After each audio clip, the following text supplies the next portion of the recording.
Hello मेरे प्यारे मित्रों, मैं सागर कुमार लेकर आया हूं आप लोगों के लिए पॉलिटिकल साइंस का, राजनीति शास्त्र का एक बहुत ही इम्पोर्टेंट वीडियो। इस वीडियो में हम लोग चर्चा करेंगे मुख्यतः राष्ट्रपति के बारे में। तो आइए मेरे दोस्त, हम लोग राष्ट्रपति के बारे में चर्चा करते हैं। राष्ट्रपति का चुनाव कैसे होता है, राष्ट्रपति के चुनाव लड़ने के लिए क्या जो है अहर्ताएं हैं, और राष्ट्रपति का चुनाव जीतने के बाद आदमी को क्या करना पड़ता है, ठीक है, और क्या एक आम आदमी राष्ट्रपति का चुनाव लड़ सकता है कि नहीं, इन सारी बातों का जवाब हम इस वीडियो में जानेंगे। चलिए आइए शुरू करते हैं। संविधान के भाग 5 के अनुच्छेद 52 से 78 तक संघ की कार्यपालिका का वर्णन है। ये देखिए भारत का संविधान है। इस संविधान में जब हम भाग 5 खोलेंगे और अनुच्छेद 52 से 78 तक जो है अनुच्छेदों को देखेंगे तो हमें संघ की कार्यपालिका मिलेगी। उसमें हमें बहुत सारे जो हैं पद मिलेंगे, जैसे राष्ट्रपति मिलेंगे, उपराष्ट्रपति मिलेंगे, प्रधानमंत्री मिलेंगे, मंत्रिमंडल और महान्यायवादी, ये सब हमको मिलेंगे, ठीक है। लेकिन हम इस वीडियो में मुख्यतः राष्ट्रपति के बारे में चर्चा करेंगे, तो आज हम लोग राष्ट्रपति लेकर चलते हैं, ठीक है ना। तो राष्ट्रपति भारत का राज्य प्रमुख होता है। यदि आपसे कोई क्वेश्चन पूछे कि भारत का राज्य प्रमुख कौन है, तो आपको आंसर देना है राष्ट्रपति, ठीक है। यह भारत का प्रथम नागरिक है। ये भी कॉम्पिटिटिव एग्जाम में बहुत बार क्वेश्चन पूछा जाता है कि भारत का प्रथम नागरिक कौन होता है, तो राष्ट्रपति। और राष्ट्र की एकता, अखंडता और सुदृढ़ता का प्रतीक है, ठीक है ना। ये भी कई बार क्वेश्चन रेलवे में पूछा गया है कि राष्ट्र की एकता, अखंडता और सुदृढ़ता का प्रतीक कौन है, तो बाबू राष्ट्रपति, ठीक है।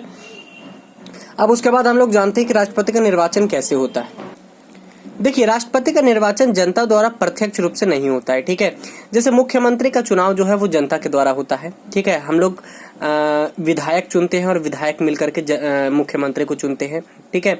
उसी तरीका से जैसे हम लोग लोकसभा के जो चुनाव होते हैं उसमें हम लोग सांसद चुनते हैं और सांसद मिलकर के प्रधानमंत्री को चुनते हैं, ठीक है। तो ये प्रत्यक्ष चुनाव होता है जिसमें वोट जनता देती है। लेकिन राष्ट्रपति का चुनाव जो है वो प्रत्यक्ष रूप से नहीं होता है, बल्कि एक निर्वाचन मंडल के सदस्य द्वारा इसका जो है निर्वाचन किया जाता है, ठीक है ना।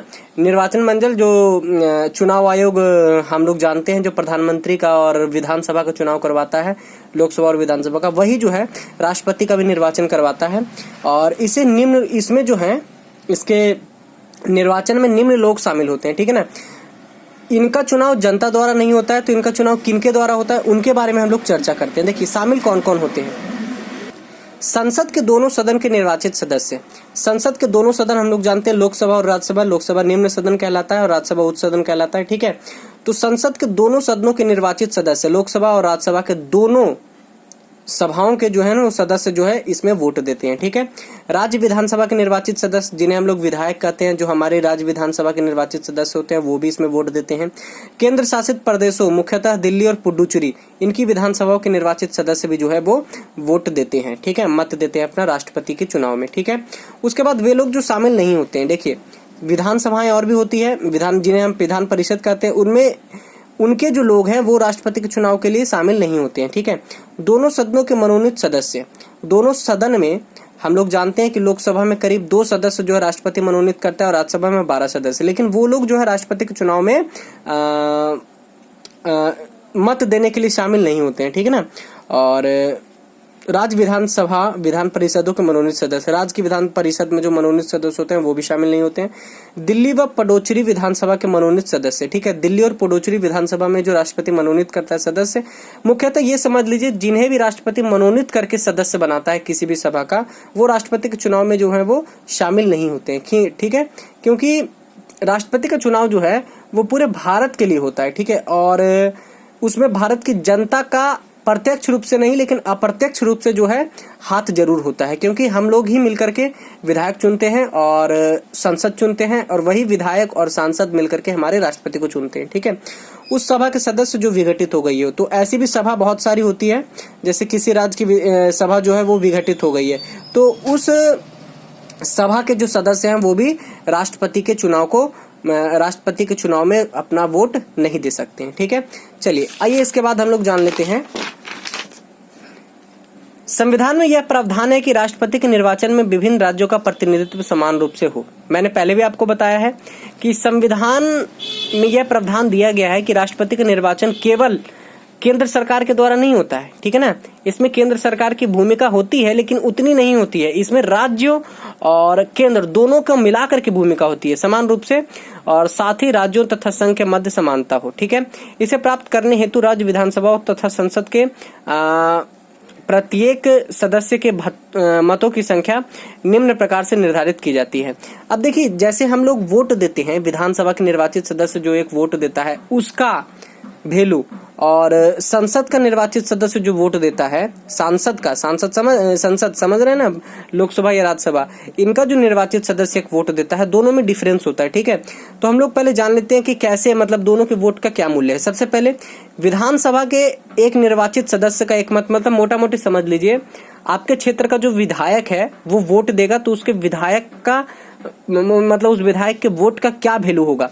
तो आपके राज्य की जो जनसंख्या है उसको आपके राज्य की जो विधानसभा सीटें हैं उनमें निर्वाचित जो सदस्य हैं उनसे भाग देके 1000 से गुना करना है नीचे से। ठीक है ना, 1000 नीचे है मतलब 1/1000 से गुना करना है, मतलब राज्य की विधानसभा में निर्वाचित सदस्यों की संख्या में 1000 से गुना कर देना है, और जो ये गुना करके वैल्यू आएगा इससे जो है वो राज्य की कुल जनसंख्या को भाग दे देना है।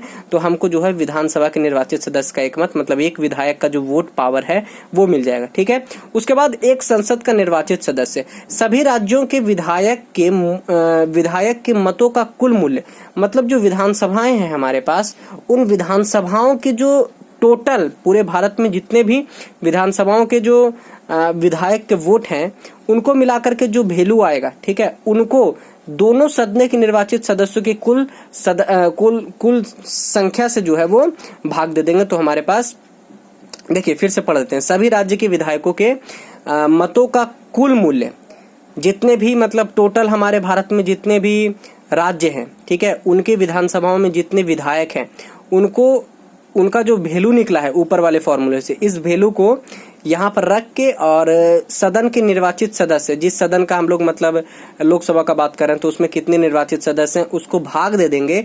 तो उसके बाद जो वैल्यू आएगा वो एक संसद का वोट आएगा। इससे यह पता लगता है कि एक विधानसभा के सदस्य का वोट एक संसद के सदस्य के वोट से बहुत कम होता है। ठीक है ना, संसद के एक सांसद का जो वोट है वो विधानसभा से बहुत अधिक होता है, याद रखिएगा। ठीक है, उसके बाद राष्ट्रपति का चुनाव कैसे होता है, तो राष्ट्रपति का चुनाव आनुपातिक प्रतिनिधित्व के अनुसार होता है और एकल संक्रमणीय मत और गुप्त मतदान द्वारा होता है। ठीक है ना, इसमें पता नहीं रहता है, ऐसे तो गुप्त मतदान हर जगह होता है, लेकिन इसकी जो प्रणाली है वो राष्ट्रपति के चुनाव की वो बहुत अलग है। ठीक है ना, इसमें ऐसे वोट दिया जाता है कि आप किसी भी उम्मीदवार को छोड़ नहीं सकते हैं, आपको वरीयता प्रदान करनी है। जैसे मान लीजिए कि आपने 1 नंबर पर रामनाथ कोविंद को चुना, तो 2 नंबर पर